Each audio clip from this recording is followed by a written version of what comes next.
오늘 말씀 열왕기하 19장 5절부터 19절 말씀, 열왕기하 19장 5절부터 19절 말씀, 제가 가진 성경으로 구약 성경 595페이지 정도 됩니다. 열왕기하 19장 5절부터 19절 말씀 찾으신 줄 알고 저와 여러분이 한 절씩 번갈아 가면서 교독하고 마지막 절 합독하도록 하겠습니다. 제가 먼저 5절 봉독합니다. 이와 같이 히스기야 왕의 신복이 이사야에게 나아가니 이사야가 그들에게 이르되 너희는 너희 주에게 이렇게 말하라. 여호와의 말씀이 너는 아수르 왕의 신복에게 들은 바 나를 모욕하는 말 때문에 두려워하지 말라. 내가 한 영을 그의 속에 두어 그로 소문을 듣고 그의 본국으로 돌아가게 하고 또 그의 본국에서 그에게 칼에 죽게 하리라 하셨느니라 하더라.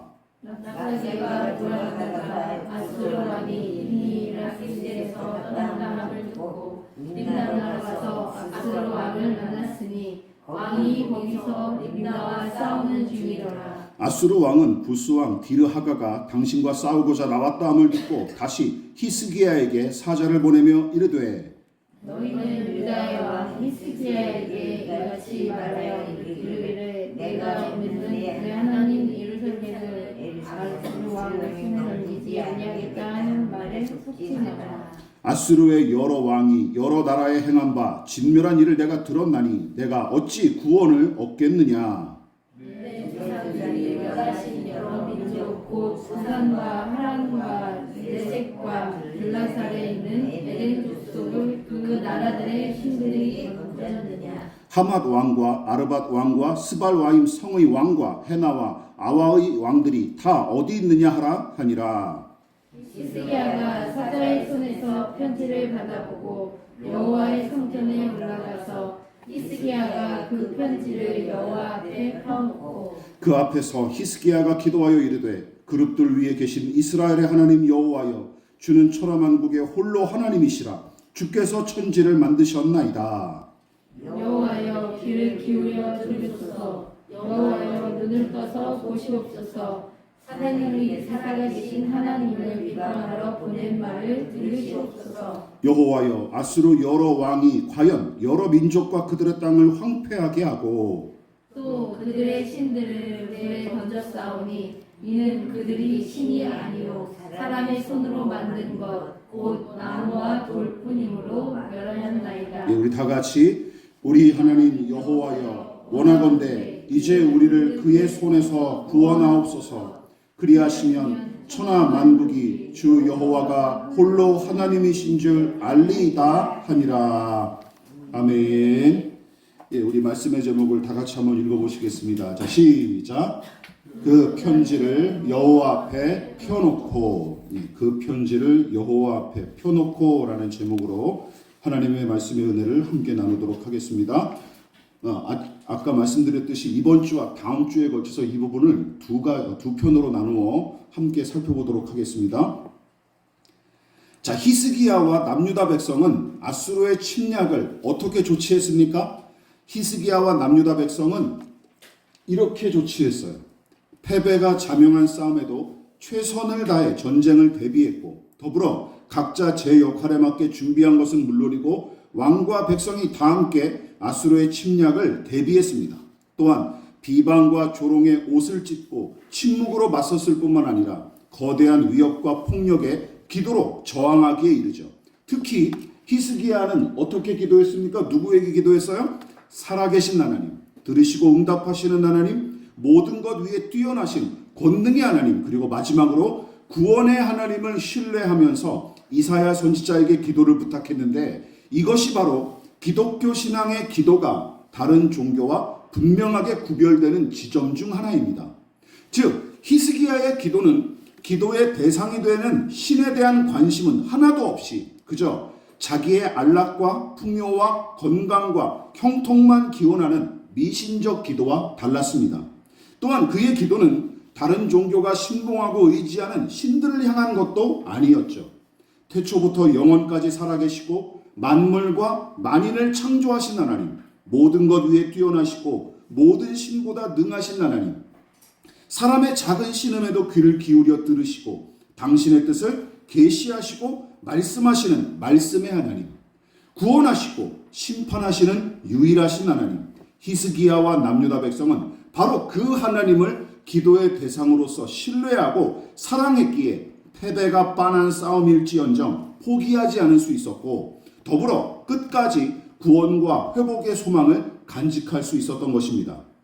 또한 남유다 백성과 히스기야의 대처는 균형 잡힌 신앙의 전형을 아주 잘 보여주는데, 그것은 하나님의 은혜와 인간의 수고가 신자의 이 현실에 적절하게 조화를 이룬 신앙을 가리켜요. 다시 말해서 히스기야는 하나님의 은혜만 바란답시고 성전에 틀어박혀 주야장천 기도만 하지 않았습니다.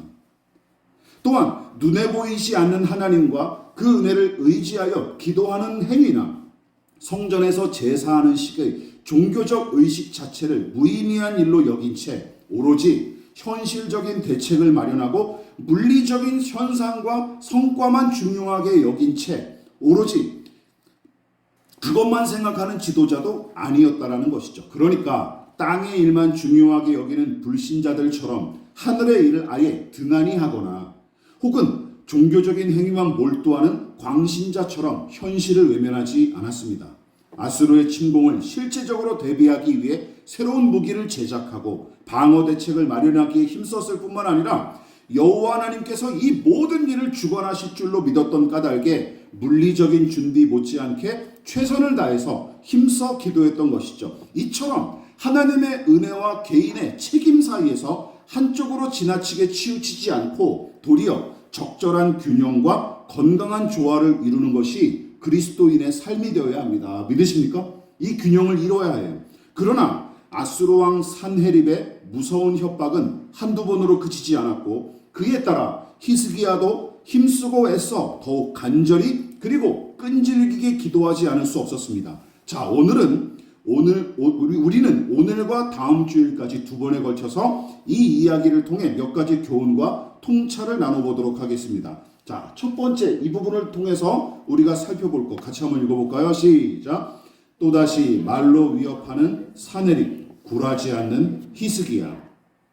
히스기야가 왕위에 올라 남유다를 다스린 지 4년째 되던 해에 아수르 왕 살만 에셀이 북이스라엘을 침공하여 멸망시켜버렸고, 그로부터 10년 뒤에 히스기야 14년째에는 아수르의 새로운 왕인 산헤립이 남유다를 침공하여 이스라엘 민족 전체를 집어삼킬 뻔했으나 그 1차 침공 때 히스기야가 어떤 행동을 취했죠? 히스기야가 산헤립 앞에 머리를 아주 그냥 조아리고 바짝 낮추고 구걸했던 덕택에 조공관계를 맺는 것으로 마무리가 됐습니다. 멸망당하지 않고.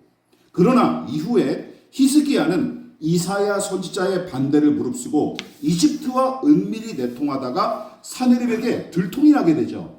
그래서 이 일을 배은망덕하게 여긴 아수르 왕 산헤립은 남유다를 완전히 굴복시키기 위해 다시 2차 침공을 감행하는데 누구를 보내는 거예요? 랍사게라고 하는 말빨이 좋은 대신을 보내는 거예요. 그래서 최후 통첩을 보냅니다. 그러나 이제 히스기야와 남유다 백성의 반응이 달라졌죠. 더는 물러날 길이 없다고 판단했던 히스기야는 백성과 함께 결사항전을 준비하기에 이르죠. 자, 여기서부터 산헤립의 계산과 예상은 여기서부터 어긋나기 시작합니다. 자, 그러니까 산헤립은 1차 침공 때처럼 남유다의 왕과 백성이 자기 앞에 순순히 무릎을 꿇을 거로 여겼으나, 여러분, 궁지에 몰린 쥐가 막판에는 어떻게 합니까? 고양이에게 덤비지 않습니까?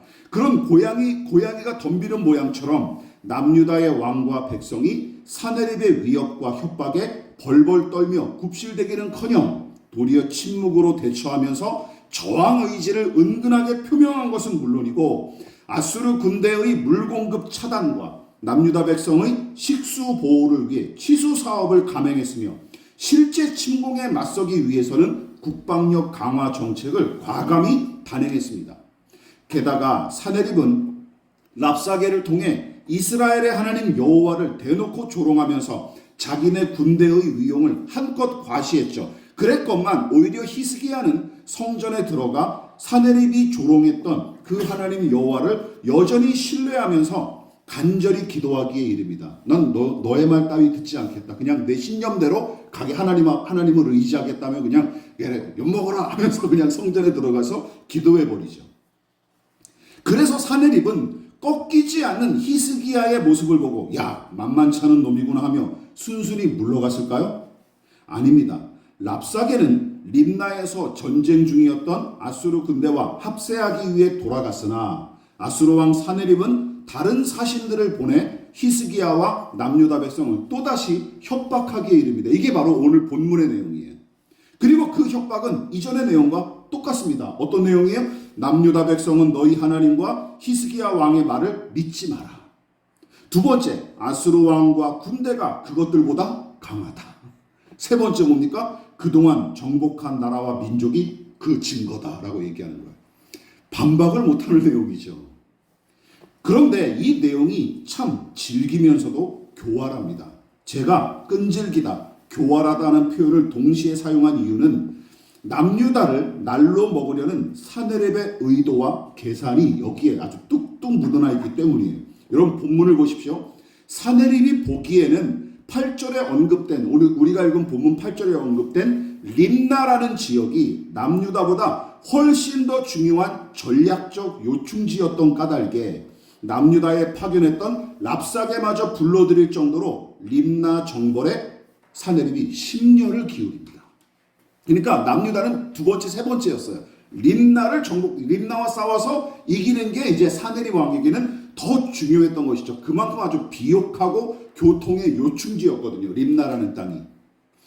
그러나 중요한 것은 그렇다고 남유다를 포기합니까? 그럴 수는 없었어요. 남유다도 쉽게 포기할 수 없었던 까닭에 아쉬운 대로 협박 편지를 써서 보냈는데 왜 편지를 보냈을까요? 굳이 전쟁을 치러 힘들게 장악하는 것보다는 외교전을 통해 순탄하게 집어삼키는 게 훨씬 편했기 때문이죠.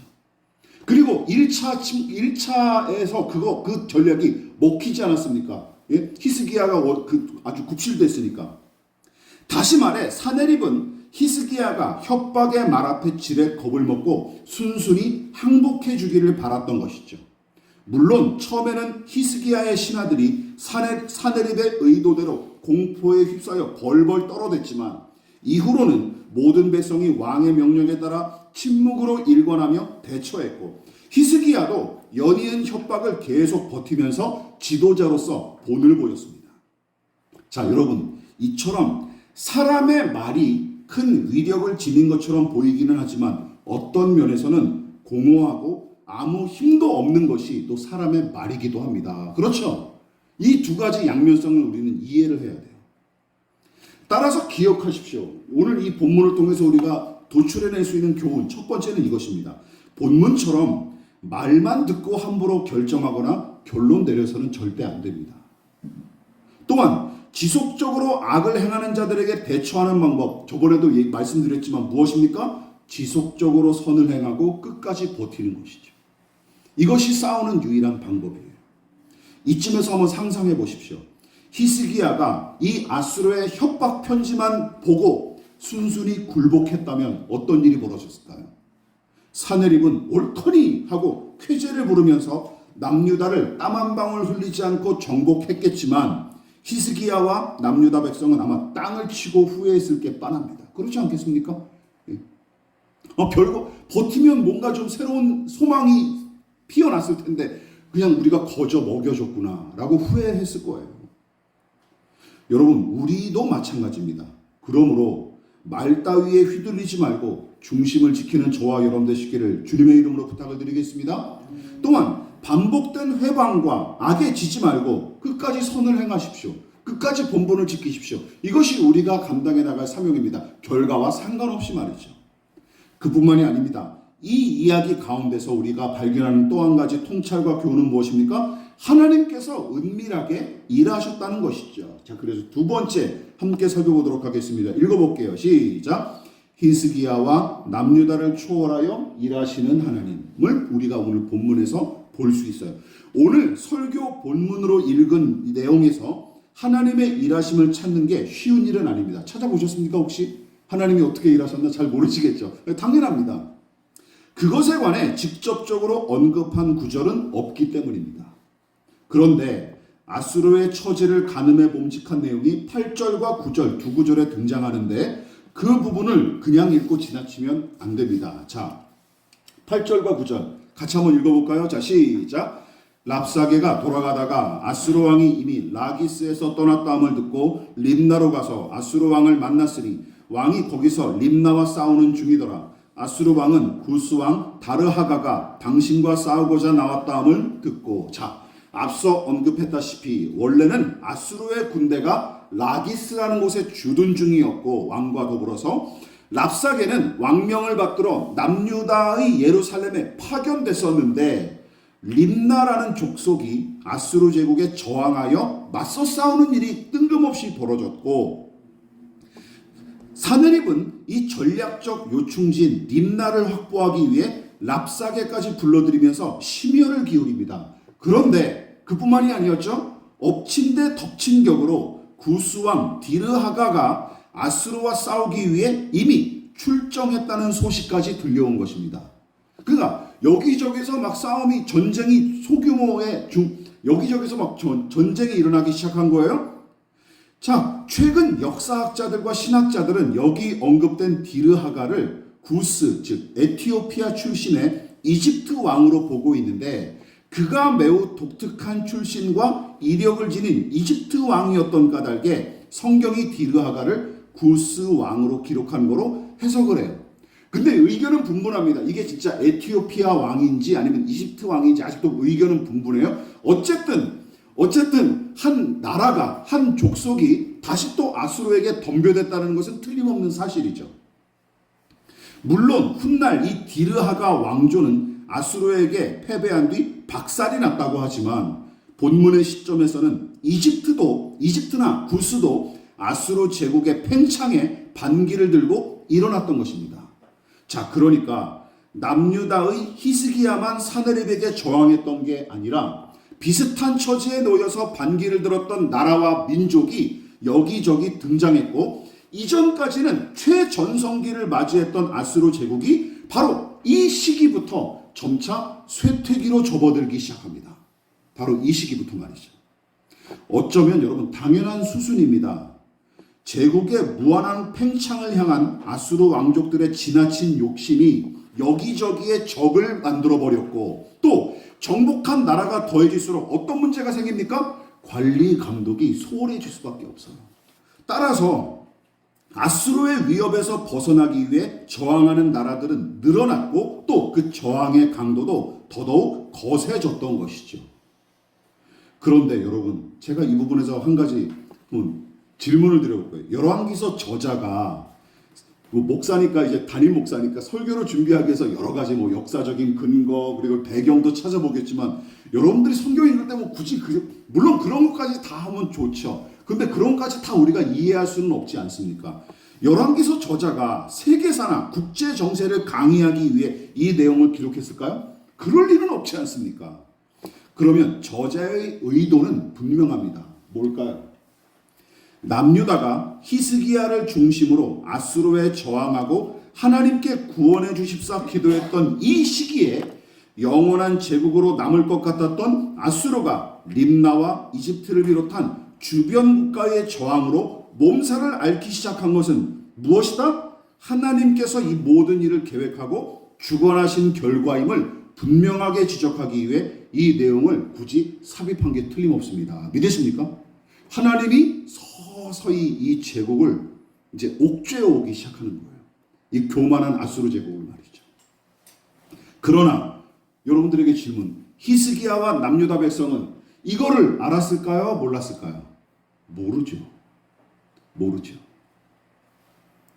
히스기야와 남유다 백성은 이 형편을 제대로 인지하지 못했을 가능성이 큽니다. 제가 그렇다고 이 사람들을 향해 무식하고 편협했다 하며 비난하기 위해 이 말을 꺼낸 것은 아니에요. 여러분, 우리는 성경의 저자처럼 시간과 공간을 초월하여서 바로 오늘 열왕기하 18장과 19장의 내용을 바라보고 폭넓게 이해하기 때문에 우리가 아는 거죠.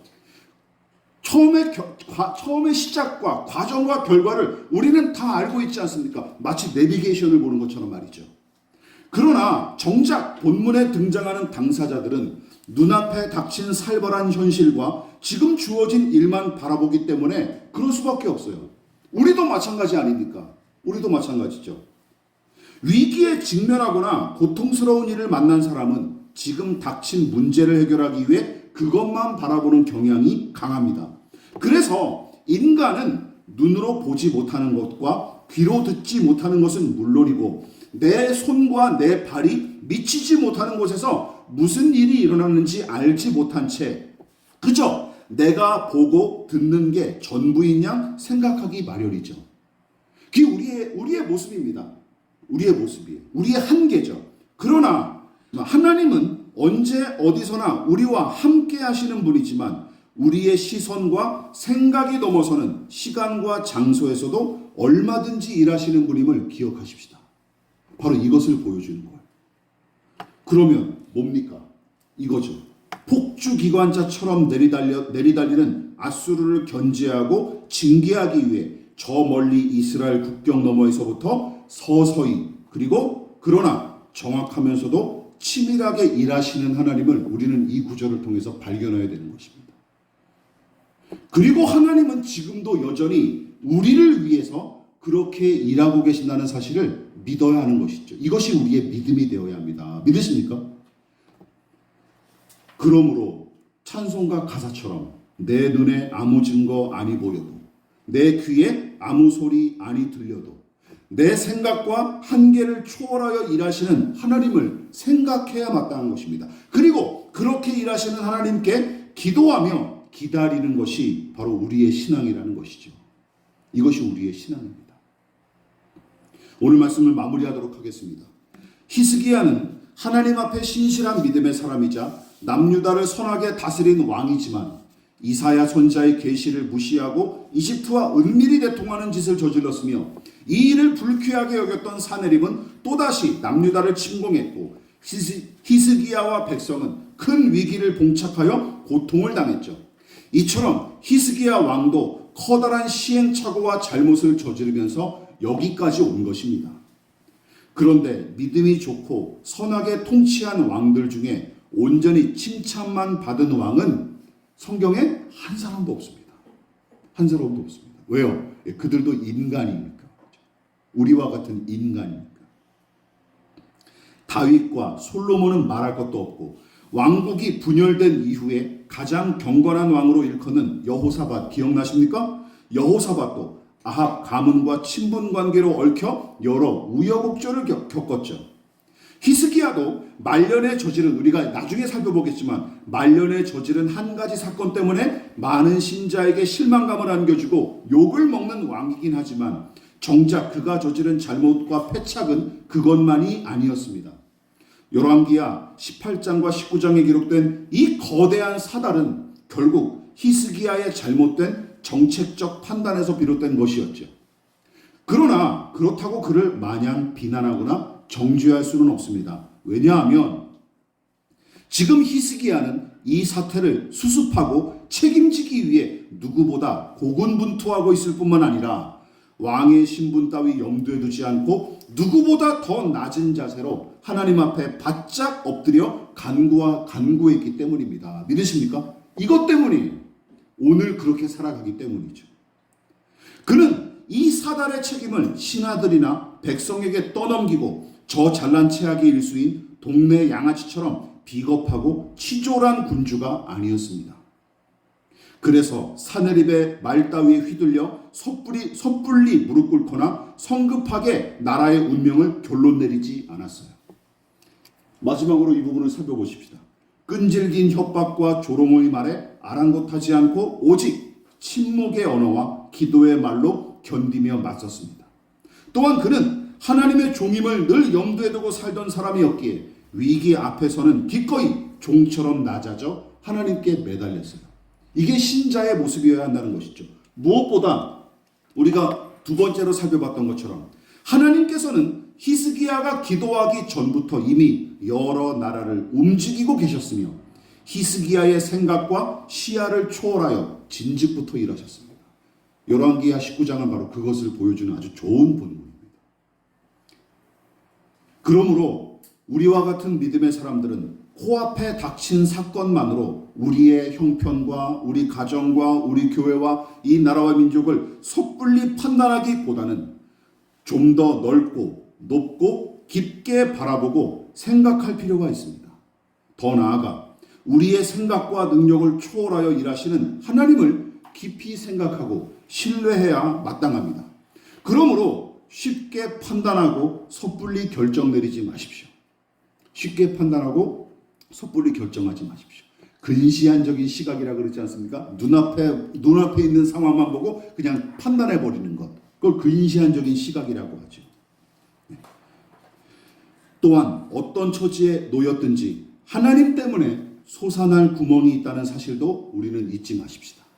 하나님 때문에 우리는 그래도 가장 악하고 그리고 가장 절망스러운 처지에서도 솟아날 구멍이 있다는 사실, 소망이 있다는 사실을 잊지 마시기를 바랍니다. 그리고 하나님께 매달려 기도하십시오. 그리고 이 히스기야의 기도에 관한 내용은 다음 시간에 좀 더 상세하게 우리가 살펴보도록 하겠습니다. 자, 주의 은혜가 저와 여러분 모두에게 늘 함께하는 한 주 되시기를 진심으로 축원을 드리겠습니다. 그러므로 너희는 이렇게 기도하라. 하늘에 계신 우리 아버지, 아버지의 이름을 거룩하게 하시며 아버지의 나라가 오게 하시며 아버지의 뜻이 하늘에서와 같이 땅에서도 이루어지게 하소서. 오늘 우리에게 일용할 양식을 주시고 우리가 우리에게 잘못한 사람을 용서하여 준 것 같이 우리 죄를 용서하여 주시고 우리를 시험에 빠지지 않게 하시고 악에서 구하소서. 나라와 권능과 영광이 영원히 아버지의 것입니다. 아멘.